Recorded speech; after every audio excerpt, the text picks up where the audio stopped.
in the third quarter to tie the game. Then they went on to score on every second half possession en route to a 24-21 victory. Here's Urban Meyer. It was devastating, heartbreaking.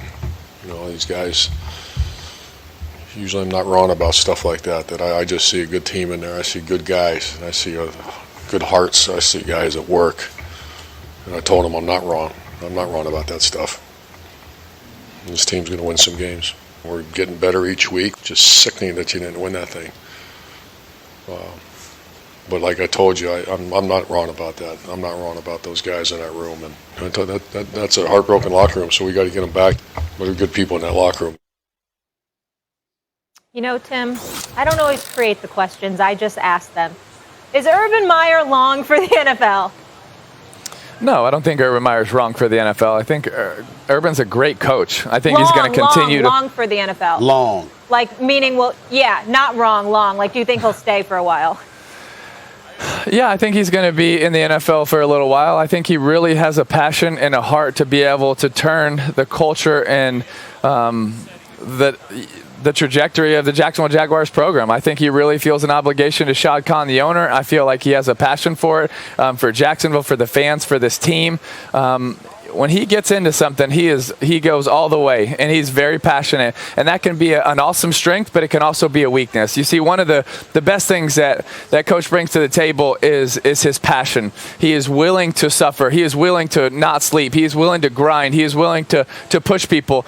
But that also, in the NFL, you kind of got to taper that back a little bit. It is a long season. You're going to suffer some losses. You're going to suffer some heartbreaks. Every team is really good, and I think coach is going to have to adapt a little bit, because if he doesn't, I think it will affect his health, and I think it will affect his energy and his stamina. So, you know, my encouragement to him is, you know, still bring that passion, still bring that focus, still bring that intensity, but you have to be able to compartmentalize it a little bit, because if not, it will wear you down, it will wear you out. And I've gone through this many times with coach, and, you know, multiple times throughout his career, his health has taken a turn for the worse because he cares so much, and it weighs so much on him. And so I think personally for him, I think he's got to really balance it. But then also, it is a really, really tough league. And you got to know going in, there's going to be some games where you think you're going to win and you just don't, because that other team is really good as well. And so I think for him, personally, he's got to handle it. But then professionally, he will adapt, because he's a great coach, and he's always done that. He's done that from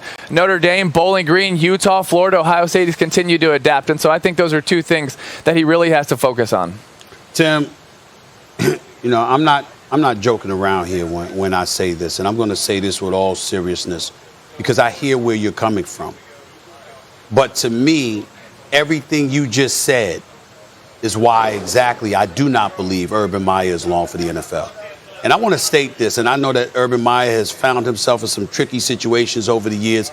I have always been an incredible fan of Urban Meyer. I think he is a sensational coach. And I think his record speaks for itself. You have a football team. You want Urban Meyer as your coach.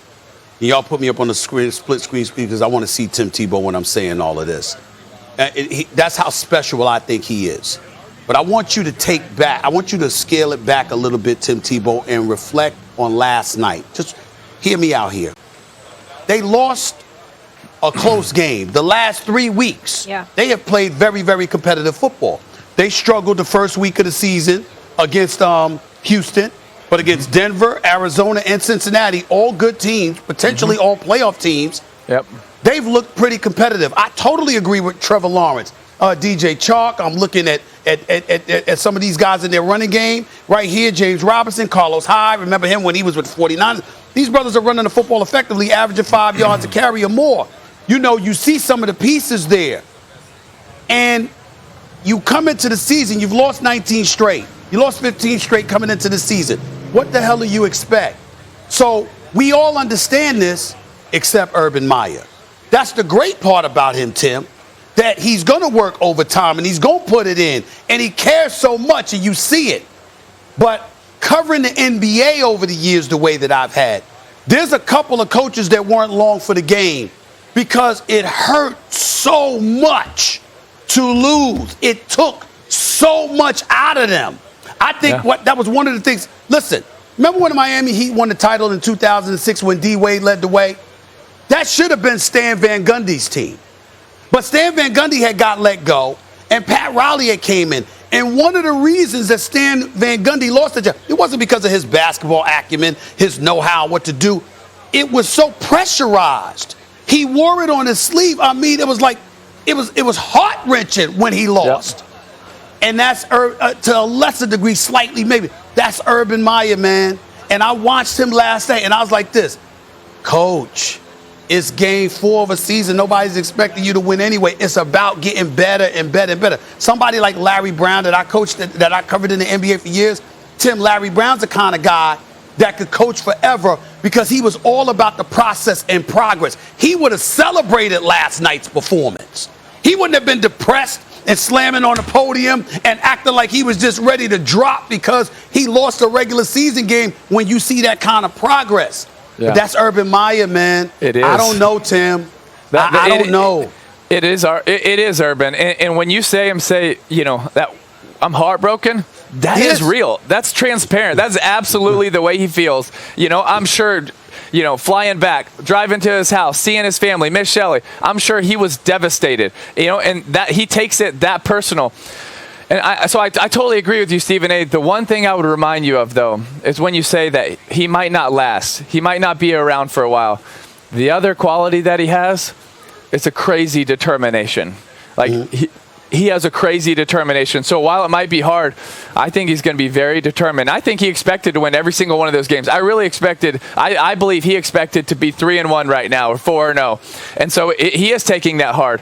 But I also think that this dude is super resolute, and he is determined, and I think he will continue to tweak and mold and change and get new guys in there and adapt and do whatever it takes because he is so determined. I don't think he would quit without finding a way to turn the tide a little bit. I hope you're right. I hope you're right. Yeah, I mean, he also took over a tough situation, even though they did get Trevor Lawrence, who now is 31-2 in his collegiate and NFL career. How about that record? Yeah. And also, I do want to mention one other loss. DJ Chark, they could be without him for the rest of the season with that ankle, so that's a huge blow as well that they had to endure. They lost him. All right, gentlemen, let's keep it rolling. Yeah. Andy Reid, Stephen A., returning to the city of brotherly love, your old stomping ground. Patrick Mahomes in Kansas City hoping to turn things around as well after a disappointing start to the season by their standards. The Chiefs have dropped consecutive